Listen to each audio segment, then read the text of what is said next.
evening and welcome to The Report with me, John Rees. On tonight's programme, we'll look at the race to Labour leadership and we'll also be looking at the new refugee plan proposed by EU Commission President Jean-Claude Juncker. But first, as Israel's Prime Minister Benjamin Netanyahu arrives in the UK at the invitation of David Cameron, he was met by hundreds of protesters. Reporter Yasmin Khatun went along to find out more.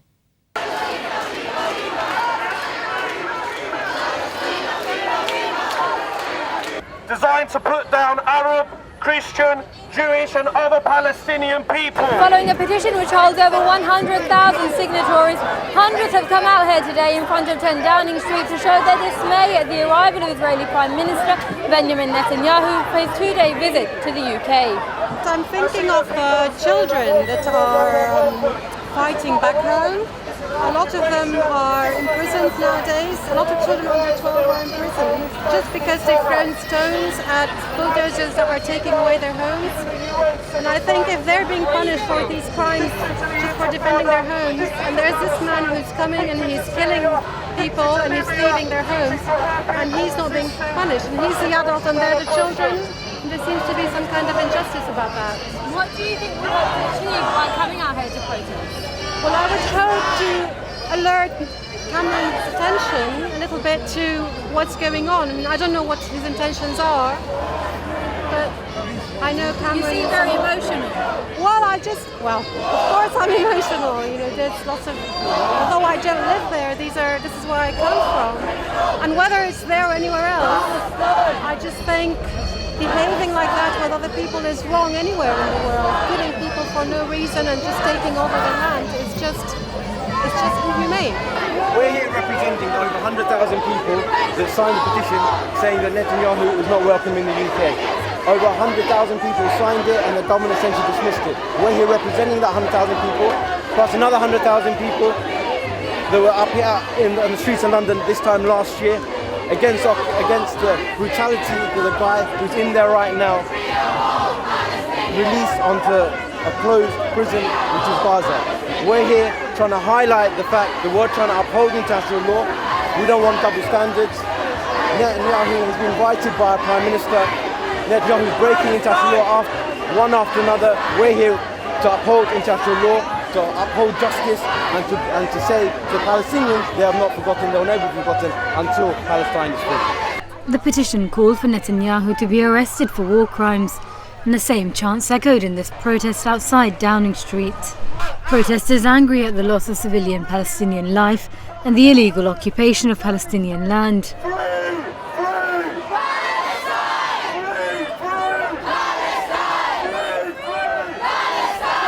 A small gathering of counter-demonstrators gathered to support Netanyahu's arrival to the UK. Standing in the midst of a pro-Palestinian crowd, one adamant pro-Zionist protester placed the Israeli flag proudly on her back. You're standing here right beside these Israel attacks on Gaza in the siege, a year on from over 1,000 people were killed with a Zionist Israeli flag on your back, standing in the middle of this crowd. Do you not think it's a provocation to stand inside this crowd as opposed to on the lines on that side? Well, actually, nobody's meant to be standing here. The whole protest has moved here, so I've come forward to represent the other side over here as well.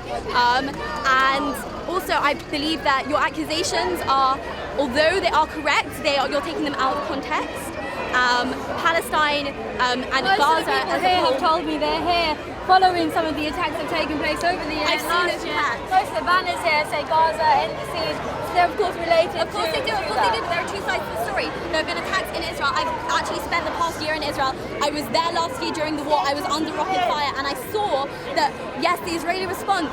It's tragic, but in every war there are tragedies, and it was in response to a provocation from Gaza. Gaza started the war. Hamas fired the rocket. And is that why you come here today to say that? No, my Yes. dear. The war started in 1948. It's still going on. Though largely peaceful, tensions simmered between the crowds, with officers doing their best to keep the roads running and crowds safe.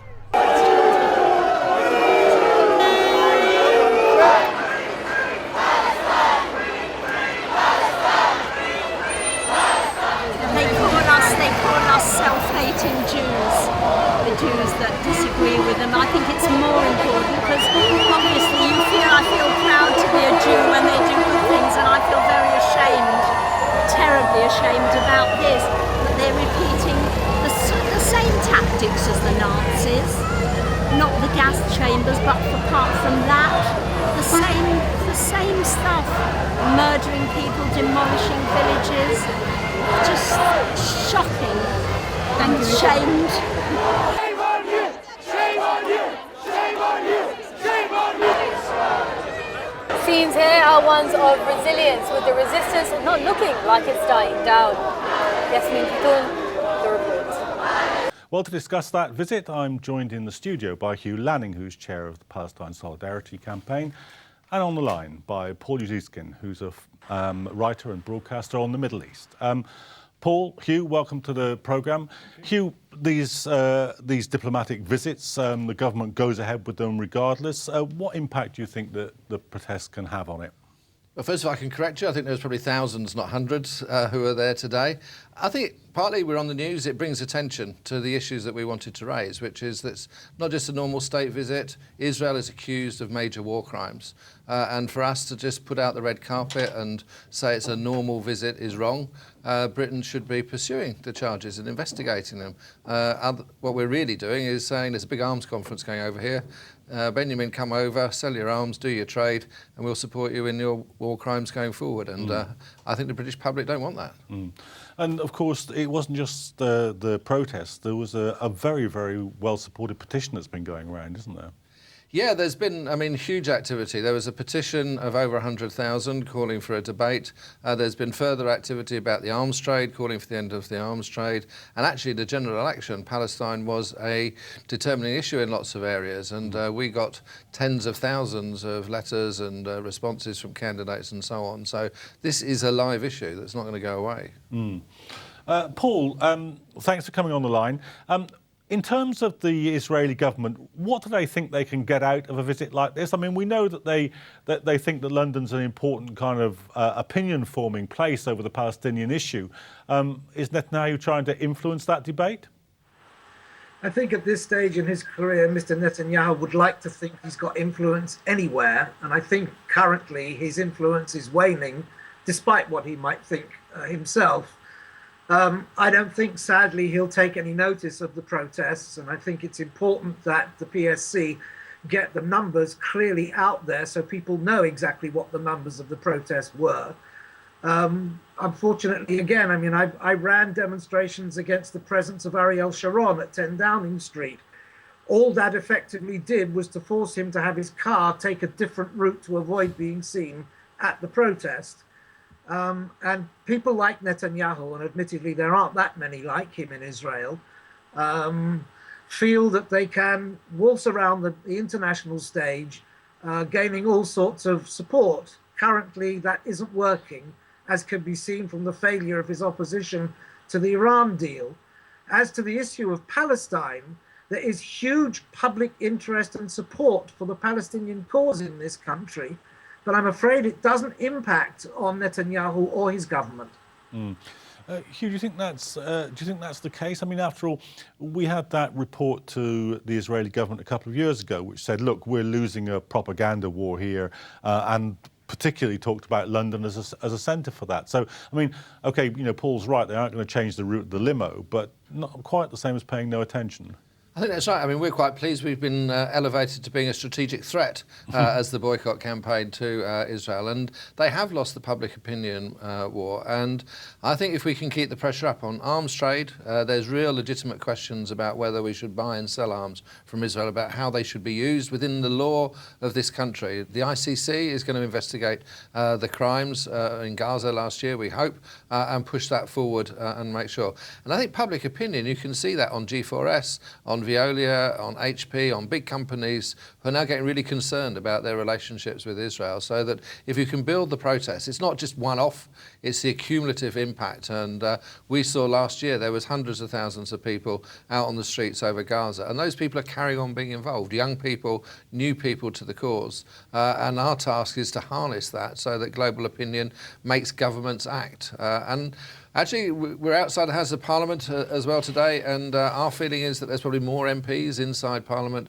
who are prepared to take action on Palestine than there has ever been before.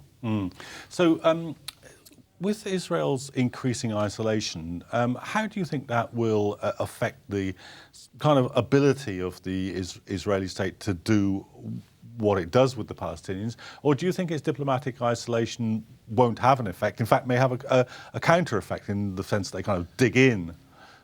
I mean, unfortunately, they're building in. I mean, I was there in July, and it was just settlements everywhere you go. Roads, trains, infrastructure.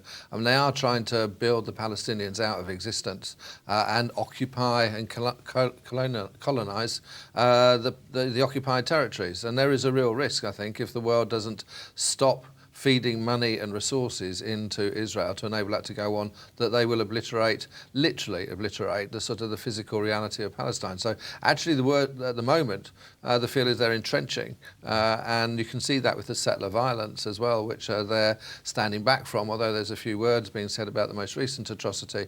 In reality, there is carte blanche for settlers to go off and intimidate and terrorise Palestinians in the area. And when you go, you can just see that there is a physical map being rebuilt on the ground by Israel, and the world's got to stop it. Paul, is that how you read it? I mean, you mentioned earlier that the government is diplomatically isolated. I mean, some would say it's probably more diplomatically isolated than any Israeli government has ever been. But do you think that is having this effect of retrenching, as Hugh put it? Yes, I think Hugh's right in terms of the retrenchment process, but I think we're in danger of looking at all of this as we would through a British prism. And that prism would tend to bolster what Hugh has said about the public discourse in this country that is pro-Palestinian. Unfortunately, that's not really where it counts. Where it counts is in the United States. And in the United States, whilst there is deep division within the American Jewish community over the Iran deal, there is still major support for Israel throughout the United States and in the politics of the United States. And the pressure that can be brought to bear on Israel from that perspective is not as great as we would all wish it to be. Do you think, though, that the relations between the Obama administration, which isn't to say the whole of the American foreign policy elite, of course, but with the Obama administration and Israel are probably as fraught as any have been between an American government and an Israeli government? I think that's absolutely right. I don't recall in all the years I've been watching this, having lived there as well during 2 wars, that the relationship between both the leaders and their governments has been as bad as it is at the moment. But at the same time, everybody realizes that you can't go on like this, digging down and down and down. There are already attempts to put together processes beyond the vote in the Senate next month over the Iran deal in order to try to bring that relationship back in some way. But the pressure points that are needed on Israel are the things we're really here to talk about. And whilst I'm not as convinced as Hugh is that those pressure points in England can really affect Mr. Netanyahu and his thoughts, I don't see any reason why those pressure points mustn't be maintained. I think that the time must come when, instead of talking about the hope that big companies will get into the process of boycotting Israel, they actually do it. And at that point, I think you'd see change in Israel. Yeah. Well, BDS is obviously an essential campaign now. Tell us what you think that should do going forward. Well, it's interesting. Veolia, who've been one of the companies involved, have recently announced that their plans to withdraw from all of their Israeli contracts. And G4S say it a bit, although we can't actually pin them down to say when, where and how. But Hewlett-Packard, who are our most current sort of target because of their involvement in the technology that's supporting the Israeli arms and technology, they are worried. I mean, they are concerned that they are going to become not just a UK target, but a global target.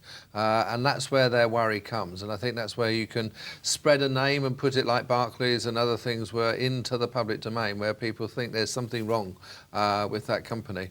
And just on the point about the States, what's interesting, if you track the polls, is that the younger generations, there's a shift of support towards Palestine very clearly in the younger generations in the US, and that gives us hope. We've seen quite a lot of activity on the campuses about divestment and boycott activity there, which we've not seen ever before. So that it's a long road, but actually there is light at the end of the tunnel, I think, if we keep the pressure up. Well, you've mentioned a couple of times now that this visit, Netanyahu's visit, coincides with the arms fair, the annual arms fair at the Excel Centre in East London. Is that a coincidence, or is he actually here to do business? We can't think it's a coincidence. They know it goes on. We buy a lot of arms from Israel. They sell. It's a global market, and they are a major player in the global market, and they will have serious representation there. And it will be a good symbolic act, whether he actually goes and does deals. But the fact that he is received here and he's accepted by the British government is a big signal to the arms trade that this is okay to do business with. Paul, how important is the British arms company link with Israel? I don't know the exact percentages, but I believe that it's almost 50-50. In other words, Israel buys various armament systems from the UK, but in return, Israel sells its military know-how to the UK. Just to give you an example, the drone, the Reaper drone that was shown acting against 2 British ISIS targets the other day, the technology from that is an Israeli manufacture. So I think that this stuff is going to go on whether we like it or not. Okay.